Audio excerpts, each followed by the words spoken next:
Assalamualaikum warahmatullahi wabarakatuh. Halo semuanya, selamat datang dalam presentasi online Listia Umayanti. Di sini saya akan membahas tentang akuntansi BUMN dan BUMD. Berikut ini merupakan subbab yang akan saya bahas, yaitu tentang karakteristik, siklus akuntansi, laporan keuangan, pencatatan transaksi, dan standar akuntansi BUMN maupun BUMD. Nah, masuk ke pembahasan yang pertama yaitu karakteristik BUMN. BUMN atau Badan Usaha Milik Negara adalah badan usaha yang modalnya itu dimiliki negara, baik sepenuhnya maupun sebagian besar. Dasar hukum BUMN itu adalah Undang-Undang Nomor 19 Tahun 2003. BUMN ini memiliki tujuan untuk memberikan keuntungan atau dividen kepada negara dan menyelenggarakan kemanfaatan umum. BUMN ini terdiri dari dua bentuk, yaitu persero atau PT dan perum atau perusahaan umum. Persero ini memiliki tujuan utama yaitu mencari keuntungan atau memperoleh keuntungan, sedangkan perum itu fokus utamanya itu pelayanan umum, tetapi juga dapat mencari keuntungan. Contoh BUMN itu seperti PT Pertamina, PT PLN, PT Bank Mandiri Tbk, PT KAI, Perum Perumnas, Perum Peruri, dan lain sebagainya. Selanjutnya, karakteristik BUMD. BUMD atau Badan Usaha Milik Daerah adalah badan usaha yang modalnya itu dimiliki oleh pemerintah daerah. Tujuannya adalah untuk memberikan pelayanan publik dan meningkatkan pendapatan asli daerah atau PAD. Bentuk BUMD itu juga ada dua, yaitu yang pertama ada Perumda atau Perusahaan Umum Daerah dan Perseroan atau Perseroan Daerah. Perumda ini modalnya itu dimiliki oleh satu daerah dan tidak terbagi atas saham, sedangkan perseroan itu modalnya terbagi atas saham. Dasar hukum BUMD ini ada dua, yaitu Undang-Undang Nomor 23 Tahun 2014 yang mengatur tentang pemerintahan daerah dan Peraturan Pemerintah Nomor 54 Tahun 2017 tentang BUMD. Subbab yang selanjutnya yaitu siklus akuntansi BUMN dan BUMD. Siklus akuntansi BUMN itu mirip dengan perusahaan swasta karena memang banyak BUMN yang berbentuk PT. Nah, kalau untuk yang akuntansi BUMD itu sama juga mirip, tapi harus disesuaikan dengan peraturan pemerintah daerah dan SAP. Tahapan siklus akuntansi BUMN yang pertama yaitu pencatatan transaksi ekonomi. Nah, mencatat semua transaksi ekonomi yang terjadi itu baik transaksi internal maupun eksternal dengan menggunakan bukti-bukti yang sah. Selanjutnya yaitu pembuatan jurnal umum. Nah, transaksi yang telah dicatat itu kemudian diposting ke jurnal umum. Jurnal umum merupakan catatan pertama dari semua transaksi keuangan yang terjadi dalam urutan waktu. Selanjutnya yaitu posting ke buku besar. Setelah jurnal umum itu dibuat, data transaksi itu harus dipindahkan ke buku besar. Buku besar ini berisi seluruh akun yang digunakan oleh perusahaan dan setiap akun itu memiliki saldo debit dan kredit. Tahapannya selanjutnya yaitu penyusunan neraca saldo.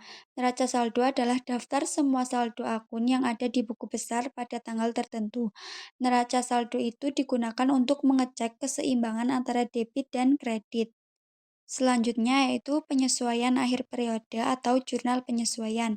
Jurnal penyesuaian ini digunakan untuk menyesuaikan saldo akun yang belum mencerminkan posisi sebenarnya pada akhir periode.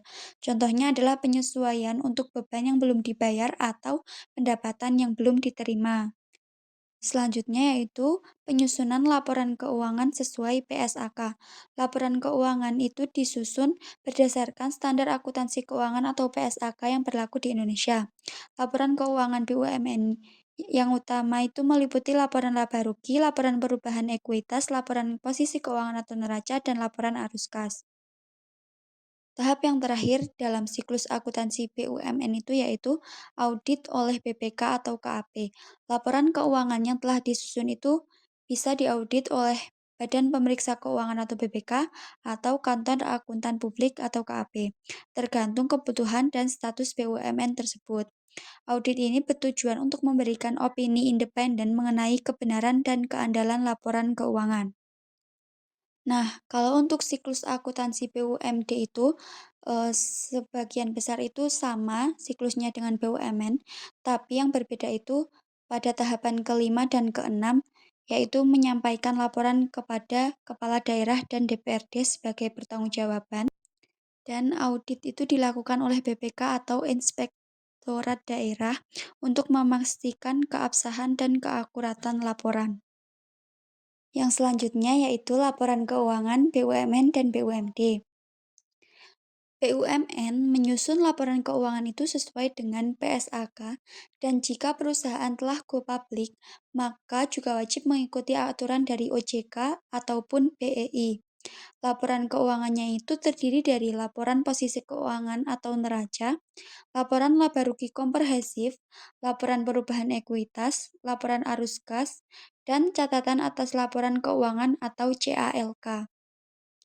Sedangkan BUMD itu menyusun laporan keuangannya itu sesuai dengan SAP atau standar akuntansi pemerintahan yang berbasis akrual.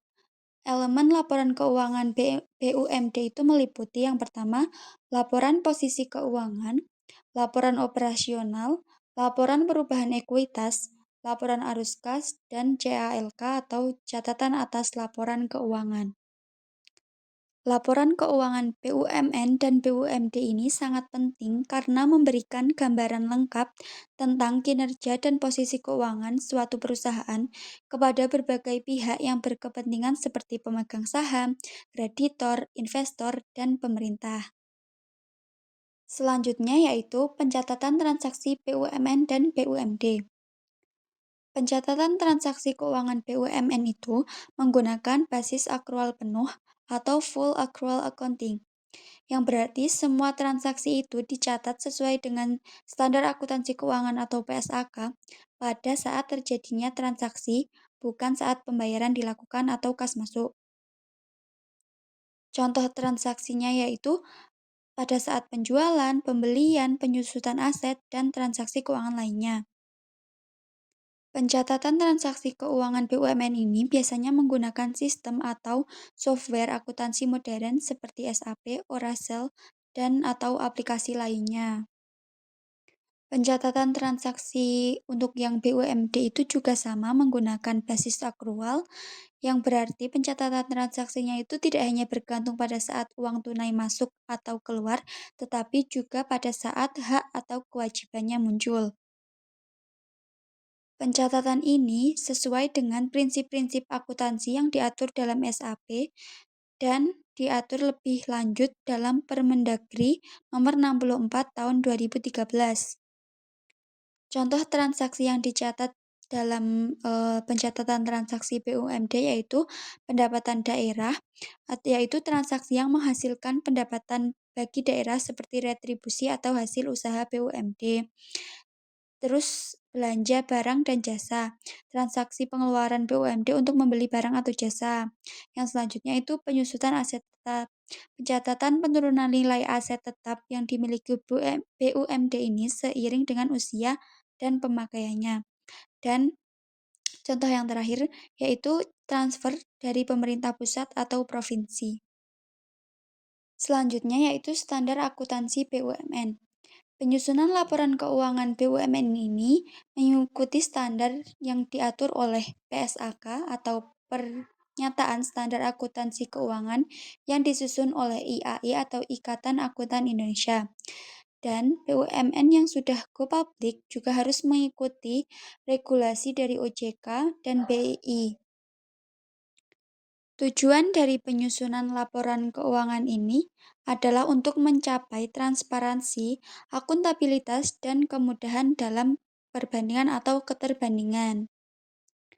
Audit laporan keuangan BUMN ini dilakukan oleh KAP atau Kantor Akuntan Publik dan bisa juga dilakukan oleh BPK atau Badan Pemeriksa Keuangan tergantung status perusahaannya.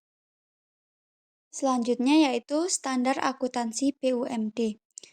Standar akuntansi BUMD ini mengacu pada Standar Akuntansi Pemerintahan atau SAP yang ditetapkan oleh Komite Standar Akuntansi Pemerintahan atau KSAP dan diatur dalam Peraturan Pemerintah Nomor 71 Tahun 2010. SAP ini memastikan pertanggungjawaban keuangan BUMD melalui audit yang dilakukan oleh BPK atau Inspektorat Daerah. Nah, sekian presentasi dari saya. Terima kasih atas perhatiannya. Kurang lebihnya mohon maaf. Wassalamualaikum warahmatullahi wabarakatuh.